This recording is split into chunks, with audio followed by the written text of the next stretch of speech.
You are now listening to the audio version of an article from socialscienceportal.com. Copyright 2012 by socialscienceportal.com. All rights reserved. Ancient Aces. The timeless phenomenon of celebrity.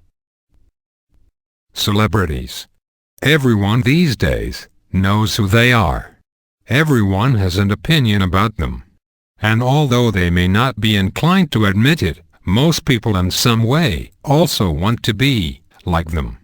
This being so, it is easy to draw the conclusion that the desire to emulate famous people is a hallmark exclusive to the day we live in. What's more, it is very tempting to silver line the past, a time when the soberness of psychological self-reliance and independent thinking dictated daily life, rather than herd-like celebrity worship. Right? Don't be too sure.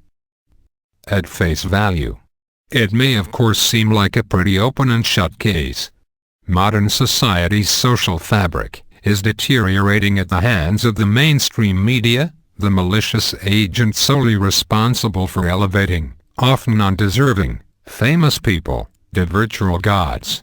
Superficial TV programs, decadent fashion magazines, and misleading commercial ads are to blame for society's degradation from a culture of character to one of personality, and with better censorship and more appropriate role models, we could salvage especially our youth from being led astray by what some say are charismatic, but evidently corrupted shepherds.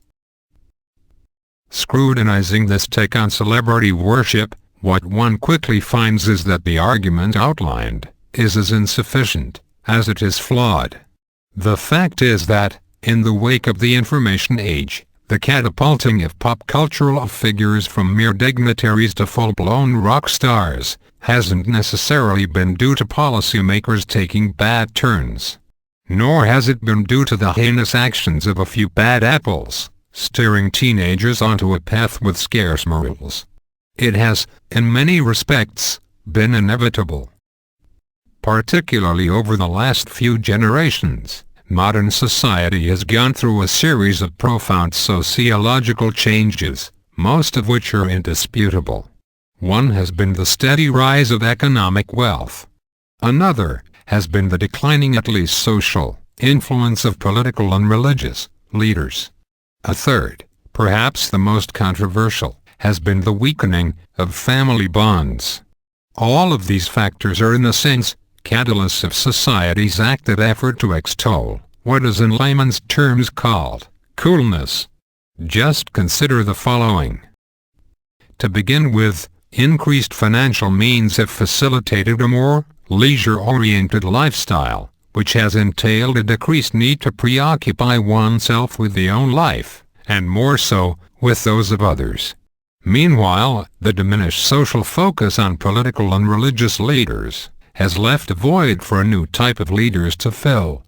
Couple this with the fact that modern parents have less time and motivation to shower their children with the affection and attention that they need, and the relatively recent explosion of celebrity seems a lot less perplexing. That being said, to claim that the idea of celebrity is even remotely new is actually somewhat misleading. Although exact representations of contemporary movie stars were not around over the vast majority of human history, there were no doubt equivalents, some of which roamed the earth already in ancient times. In Gladiator, the Hollywood blockbuster that has become nothing short of a modern-day classic, Russell Crowe is featured in the role of Maximus Decimus Meridius, a high-ranked soldier of the Roman army. An excellent commander, Meridius is poised to succeed Marcus Aurelius, the emperor of the mighty superpower of Rome. But after the emperor's son Commodus finds out, it isn't long until he assassinates his own father, in a desperate effort to consolidate his own succession to the throne. After Meridius gets word of what has transpired, he decides to share it with his friend General Quintus, whom he trusts, but that proves to be a costly mistake as Quintus sinisterly betrays him. In cahoots with Commodus, who is now the jealous Roman emperor, Quintus issues the order of Meridius' execution. Meridius manages to elude the death warrant, but at a very high price. Finding that his wife and child have not been as lucky. To make matters worse, Meridius soon finds that his escape is merely momentary. Waking up from a haze, he finds himself shackled down and incarcerated, unaware that it is nothing compared to what's to come. He'll be forced to fight for survival in a seemingly never-ending series of death matches against other slaves.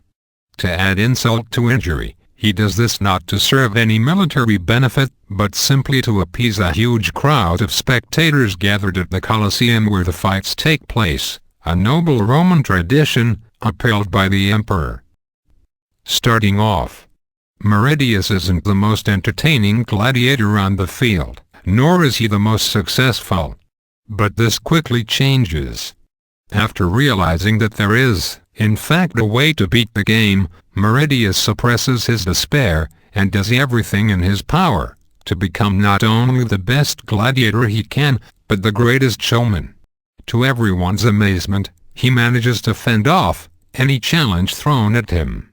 And with his eye-inspiring combat skills, wins every game in which he participates, slowly but surely winning over the masses at the Colosseum, a sea of emphatic onlookers cheering him on with every bloodshedding slash.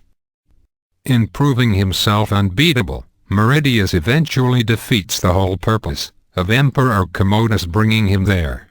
To get humiliated and ultimately massacred by his fellow gladiators. But also, because Commodus has kept the charade going for so long, Meridius has now got the back of the entire crowd, rendering the emperor unable to execute him the way he normally would. He has simply become too popular for the emperor's own good. Now Commodus must find a way to get rid of Meridius without blemishing his honor, and worse yet, looking like a coward. What ensues is a thrilling one-on-one sword fight between the two. And the result becomes, as is its intended purpose, deadly. Although Meridius manages to get a fatal blow in on his rival, it is too late. He has already been struck himself. But before dropping to the ground, a vivid reverie envelops his mind, and he sees himself reuniting with his family in the glorious afterlife. Imagined or real, Meridius is home, at last. The story of Meridius is illuminating in many obvious ways. It is a riveting tale stressing the importance of persistence and conviction, as is it a heart-rending portrayal of a man that will stop at nothing to avenge the death of those whom he loves, in this life or the next, in his own words. But in the context of celebrity, Meridius' ability to impact the hearts and minds of the masses at the Colosseum is also enlightening in a different way. It grants the viewer a peek into the timelessness of celebrity. Naturally, it would be highly preposterous to assert that Gladiator is a dead-on accurate representation of historical events. As, with many other Hollywood movies touting to be based on a true story, many heads have been shaken and laughs uttered as a result of periodically sketchy scenes, glimpses of jeans-wearing film crew members and camera equipment making up a few personal favorites. Likewise, both Commodus and Meridius, although actually having lived, have had their characters grossly distorted for viewing pleasure. But even despite this, the basic historical tenets of the film Gladiator are in fact true. Some Roman emperors did host ruthless fights with fatal outcomes to distract dissenters from the hardships of daily life, bolster their own popularity, and solidify themselves as imperial rulers. Likewise, successful gladiators did earn their 15 minutes of fame by putting on a good show for craving onlookers. So much in fact, that they became a favorite topic of conversation for many Romans. But not only would people revere or even worship them, they tried to emulate what they perceived to be the embodiment of leadership, courage, and honor. Sometimes both reluctantly and unwittingly, the gladiators of ancient Rome did thus exemplify an early form of celebrity. Solid gold armor may very well be obsolete in today's music industry, as was nose piercings and stiletto heels back then. But the true meaning of celebrity, that is widespread reputation and public eminence, is unceasing. It has metamorphosed, and will continue to do so, but only with regards to its outer veneer. The inner core remains the same. One cannot help contemplating a scenario where a certain Mr. Bieber wasn't born in the 20th century AD, but in the second. Imagine it now, America's infinitely popular, but oh so scrawny pop star, wielding a 10-pound sword as he engages in infantry warfare against bloodthirsty mercenaries. Would he hold his own? One can only speculate. But that, of course, is for a whole different article. You have just listened to the audio version of an article from socialscienceportal.com. To download this audio article, or to access more articles in audio and text, go to socialscienceportal.com. This article was written by Martin Adam Prowl. Narrated using Natural Reader, version 11. Copyright 2012. By socialscienceportal.com. All rights reserved.